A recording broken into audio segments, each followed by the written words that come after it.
Few stars have faced so many rumors about their sex lives and so many controversies about their personal beliefs. John Travolta, actor, singer, dancer, has been one of the most likable Hollywood stars for more than 40 years. His career began on TV, and in the 70s, he became an icon on the silver screen, both for his acting and his dancing skills. Since then, his life has been a true roller coaster, from major downturns to one of the most impressive comebacks of all time in the 90s, with his role in Pulp Fiction. But this Golden Globe Award winner has also faced personal tragedies and accusations of sexual misconduct. From the dark rumors surrounding his sex life to his involvement in Scientology, from his greatest successes to the tragedy of his son's passing, let's explore the enigmatic life of John Travolta.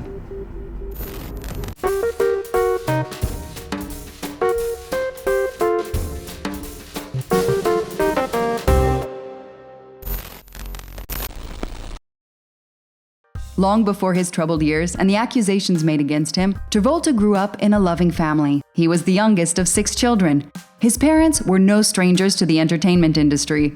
His father, Salvatore, was a semi-professional American football player in his youth, and his mother, Helen, was an actress and singer before becoming a high school drama and English teacher. He grew up in an Irish-American neighborhood and was raised Catholic. But his faith would soon change. More about that later. He dropped out of school at age 17 to become an actor. In the early 70s, he was cast in a few Broadway shows, but it was on TV that he landed his first major role as Vinny in the hit TV series Welcome Back, Kotter. He played a high school student and it was hugely popular.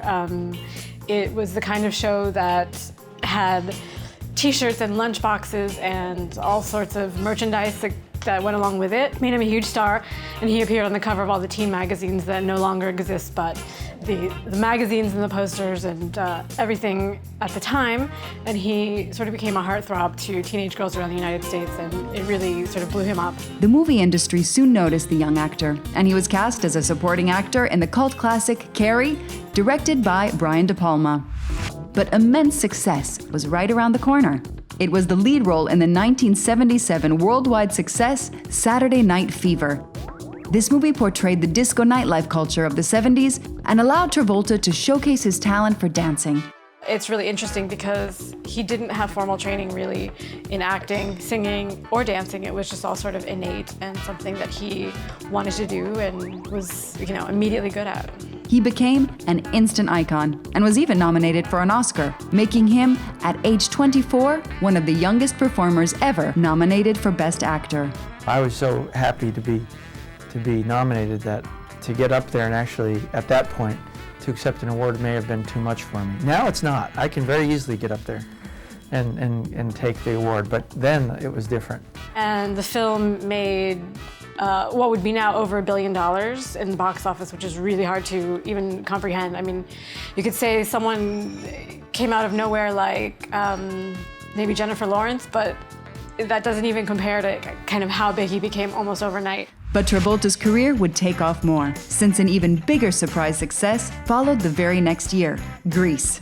This musical, co-starring Olivia Newton-John, turned out to be one of the most profitable movies of all time, costing around $6 million and earning nearly $400 million worldwide. The movie has remained an audience cult favorite ever since. Grease is a really interesting case because it is a phenomenon that I think still resonates. People love it. Even clubs now still play the songs and still play the music, and everyone knows it.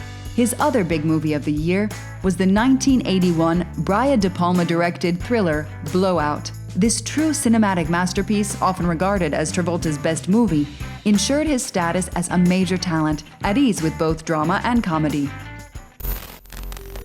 But for Travolta, this decade of successes and praise was also one of spiritual exploration. The actor became an active member of the Church of Scientology. This religion was created in 1952 by American science fiction author L. Ron Hubbard and has since been highly criticized internationally. But Travolta, who has been a Scientologist since 1975, believes his success can be credited to his involvement in the church. He recalled, "In January of 1975, I was working on my first film in Durango, Mexico. There, I met an actress who gave me the book Dianetics. During the 5 weeks we were filming, she gave me some auditing sessions and applied some basic principles. When I returned to the United States, I began Scientology training and auditing. My career immediately took off, and I landed a leading role on the TV show Welcome Back, Kotter, and had a string of successful films. I have been a successful actor for more than 20 years, and Scientology has played a major role in that success. But apparently, it was not enough to ensure eternal box office success. The 80s would turn out to be harsh on Travolta. During this new decade, Travolta made fewer films, and his choices were not always as strong. In 1983, he was the star of the Saturday Night Fever sequel, Staying Alive. Travolta trained rigorously for his role and lost 20 pounds. But this movie, directed by none other than Sylvester Stallone, was a disappointment. It made less money than Saturday Night Fever and was scorned by critics. That same year, Two of a Kind, which reunited him with Olivia Newton-John, was also a box office flop. Another flop was the movie Perfect, a drama about the world of aerobics.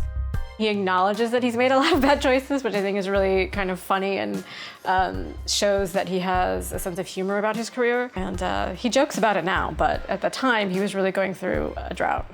Travolta would be off the big screen for 4 years after that, and would only reappear in the 1989 forgettable film, The Experts. But this movie still holds a special place in Travolta filmography, since it was during the screen tests that he met his wife, Kelly Preston. At the time, Preston was still married to actor Kevin Gage. She recalls, "Well, I was not that happily married, let's put it that way. I was really with the wrong person."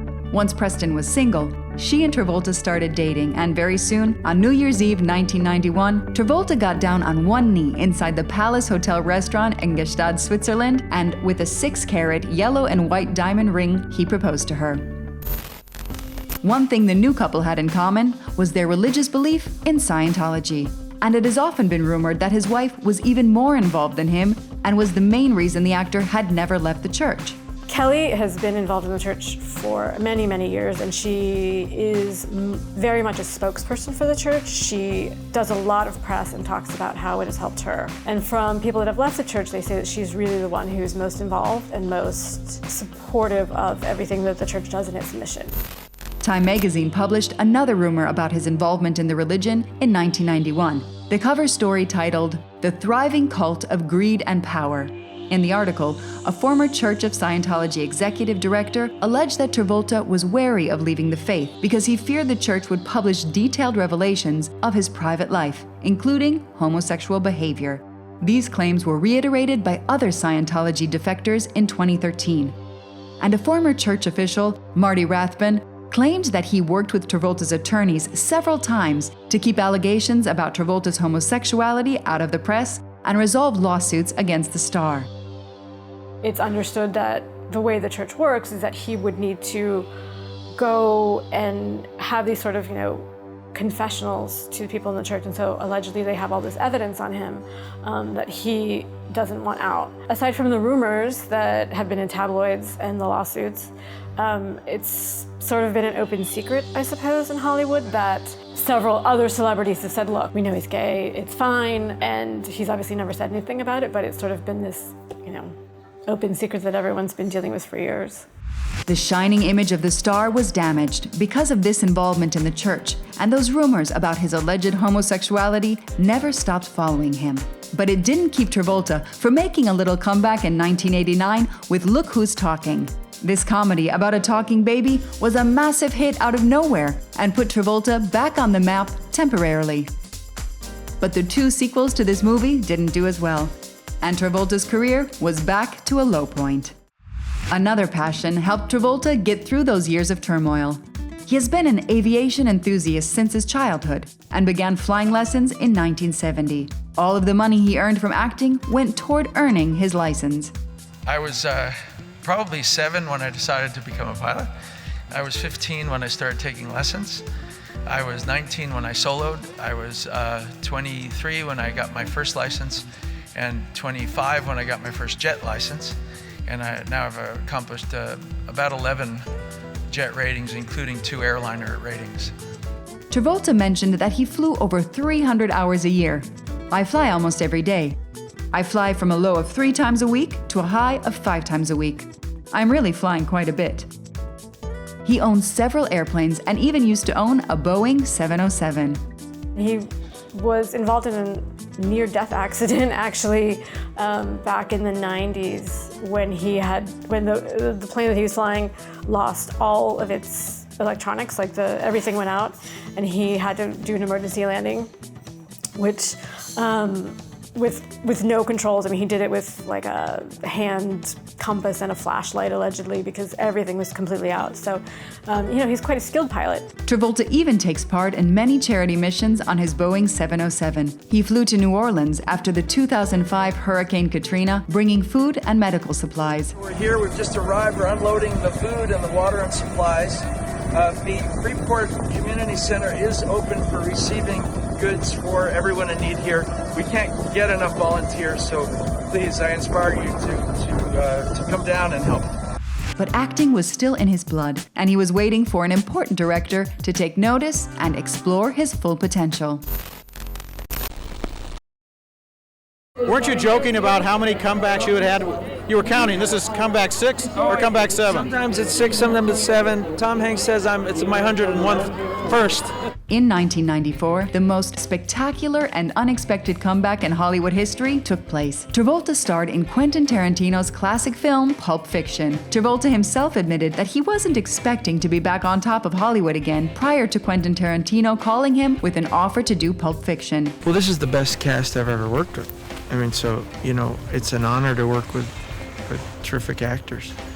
And it's an event for me, The actor later reported, "There were people who were much hotter than me who wanted the role, but Quentin put his career on the line and refused to make the movie without me in it." So at the time, the film was being made by Miramax, and they, sort of thought of Travolta as this washed-up 70s actor who was doing talking dog comedies, and so he really fought to get him in that role.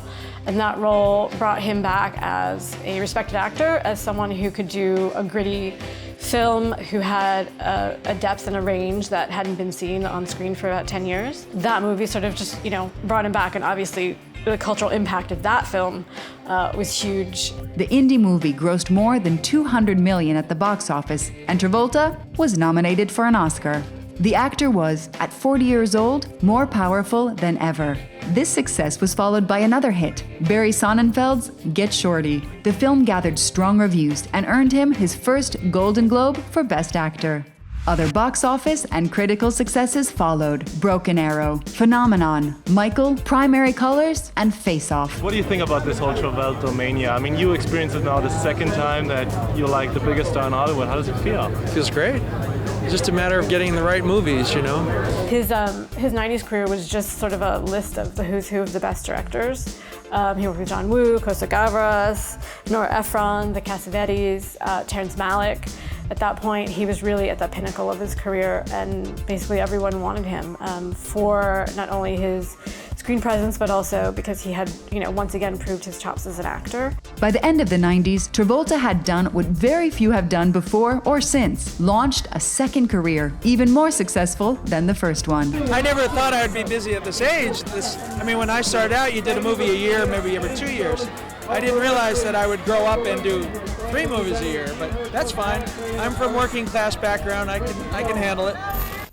But his involvement in Scientology led him to launch the 2000s with what has often been considered by critics as one of the worst films ever made. As an homage to Scientology founder L. Ron Hubbard, Travolta decided to adapt one of his sci-fi novels for the silver screen. Hubbard was a prolific, if not good, science fiction writer through the years. It was very important for John to make this film. The movie would prove to be an artistic and financial disaster. The film was not only a box office flop for John. It bankrupted the company that produced it. John put in $5 million of his own money to get it made, and it was absolutely panned by the critics for a variety of reasons, including the terrible costumes that saw John in dreadlocks. After this failure, closely linked to his religion, Travolta became more discreet about his connection to Scientology. The rest of the 2000s were therefore more successful. Travolta even returned to his musical roots with the 2007 musical remake of Hairspray. Travolta played an overweight mother in the film. With the help of wigs, makeup, and costumes, Travolta transformed himself into a large, bubbly woman, once again showing off his vocal abilities. I let go of the past. past now. Said hello to this red carpet ride. Yes, I know that the world's spinning fast. At first you go, oh, that's John, you know. But then once you're into it, you just forget that it's me, and you just ride this trip with this very large woman. This movie was yet another comeback for Travolta, earning him another Golden Globe nomination and winning over a large audience. I want to thank all of you on behalf of the cast of Hairspray, the crew, the studio, the producers, for choosing us as your favorite movie. Each and every one of you made it a hit, so I thank you personally. Up to that point, Travolta had managed to stay a relevant and respected man in the industry. His family life also seemed under control. She's very creative as a mother. She likes to do projects and likes to have fun, and it never gets too boring with the kids. They always have something fun to work on and look forward to. Travolta's life finally seemed stable and peaceful, but the decade would end in tragedy. After their marriage in 1991, Travolta and Kelly Preston had a son, Jett, and their daughter, Ella Blue, was born in 2000. On January 2nd, 2009, the family was on Christmas vacation in the Bahamas when the worst happened. Travolta's son, Jett, died at age 16 from a seizure. Jett had reportedly suffered from Kawasaki disease since the age of 2. Which is an autoimmune disorder, which they had promoted as being from the use of chemicals and toxins in certain fabrics, but it was believed that he had other disabilities, and they didn't want to admit it because the Church of Scientology has very specific ways where they believe that you treat disease. The question of the time was he being treated adequately? Travolta later confirmed speculations that his son had autism and suffered regular seizures. It later emerged that paramedics arrived at Travolta's home shortly after a nanny found Jett unconscious in the bathroom. But the nightmare didn't end there. Shortly after his son's death, Travolta was blackmailed by a man who reached Travolta's representative and threatened to sell stories to news outlets, suggesting that John Travolta was somehow at fault for his son's death. Allegedly, they waited quite a long time to call the paramedics because they didn't want anything exposed about his disease or that he'd had the seizure. They didn't want him taken to the hospital. They wanted to put him on the private plane and take him back to the United States immediately, which is not legal. So they would have had to sign a form to state that they didn't want him taken to the hospital and go through this legal thing. So allegedly, he signed the form and then recanted and said, no, it's okay, we can take the body to the hospital. The scandal that formed around that was that, essentially, what were they trying to cover up? Did they not want him treated? So the paramedic had threatened to release this form, and that's when he said he was being blackmailed and they wanted $25 million for that. The actor sued him, but Travolta later withdrew from the trial. The prosecutor explained, "This matter has caused them unbelievable stress and pain, and they now wish to put this whole thing behind them." In May 2010, nearly 16 months after their son's death, the couple announced that they were expecting another child. Benjamin was born in November of that year, bringing the family closer in an attempt to put the tragedy behind them. But Travolta's problems were far from over. 2010 began a decade of accusations toward the actor. Accusations that are linked once again to rumors about his homosexuality. In 2012, Travolta was sued over accusations that he tried to have sex with a male massage therapist during a session at the luxurious Beverly Hills Hotel. He was said to have touched the unnamed therapist's genitals during a $200 per hour massage appointment. The accuser claimed that Travolta stripped naked and appeared aroused. And after the session was over, Travolta supposedly touched the man's scrotum and penis. Shortly after, a second anonymous massage therapist came forward and made similar accusations. They were consistent with stories that have been coming out about him for years. But ultimately, they were dropped or put into some sort of litigation where they were buried. And Travolta has been very successful at doing that in the many cases that have come up, but they were pretty much consistent with what happens again and again in his life. At the time, Travolta's lawyer, Marty Singer, issued a vehement denial. This lawsuit is complete fiction and fabrication. None of the events claimed in the suit ever occurred. The plaintiff, who refuses to give their name, knows that the suit is a baseless lie. On that date when the plaintiff claims John met him, John was not in California, and it can be proved that he was on the East Coast. But a third man, cruise ship worker Fabian Zanzi, claimed on a Chilean TV show that the actor offered him $12,000 to have sex while on a cruise in 2009. But then again, the case went silent. At the time, he had been called into John's room to give him a massage. These things happened. He said at the time he did report it to his superiors on the cruise ship, and so there was contemporary testimony that this had happened. But then when he made the claim, Travolta sued him for defamation. He was going to countersue. Travolta's lawyer made him put up a bond for legal costs, which would have been $75,000, which he couldn't afford, and then suddenly the suit was dropped. These suits come up and they go away. In 2014, a former Travolta pilot, Douglas Goderba, made a different kind of claim. He argued he was hired in 1981 by the actor and became his secret lover for 6 years. I'd stay in the room next to John in luxury hotels. Sometimes he'd bring women along as beards, but he would ask me to join him in his suite, and we'd spend nights together. It was our little secret. But even though Goderba didn't accuse the actor of anything, his testimony was met with great hostility. When he came out with that story, again, he was going to be sued for actually breach of contract in that case where he had signed a non-disclosure agreement. And then he said that non-disclosure agreement didn't necessarily comply to their personal relationship, and he was going to write a book, and went back and forth. A lot of this was played out in the media, and then once again, it disappeared. And as always, the actor's response was brief and dismissive. This is every celebrity's Achilles heel. It's just about people wanting money, that's all. It happens on many levels. That has been his consistent statement. And his lawyer, Marty Singer, is well known or notorious, depending on how you look at it, for sort of defending these kinds of cases. He's worked with Bill Cosby, Bryan Singer, any of these people that have these sort of sexual assault or harassment cases, and Marty makes it go away. All these accusations were made public in the press, but the actor never faced serious legal threat. And surprisingly, his family life didn't seem to be impacted by these rumors. And he has that facade of this happy marriage. He has the facade of this, these beautiful children that he always puts out. And I think because of the generation that he comes from, people are willing to sort of believe that.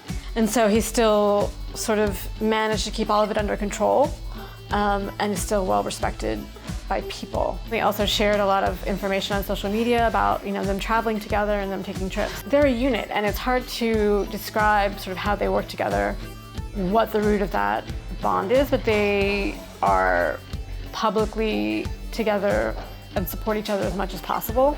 Here we are at the Gator game.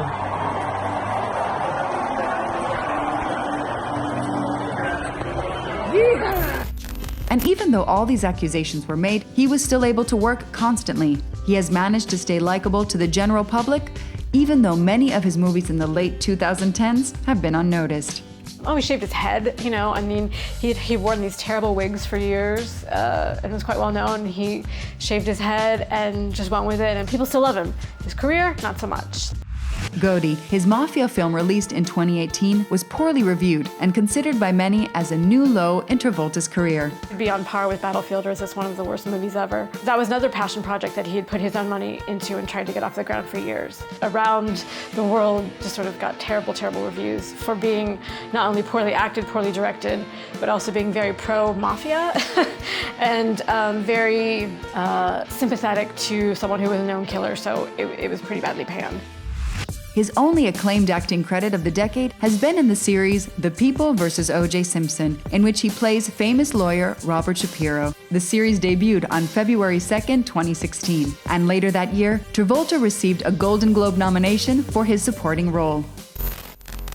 John Travolta appears to be a survivor. He survived oblivion in the 80s, suffered a great loss, and has been under nearly constant attack. And the accusations made against him, although not yet proven, could have in today's culture made him disappear for good. He seems to be an exception to the rule.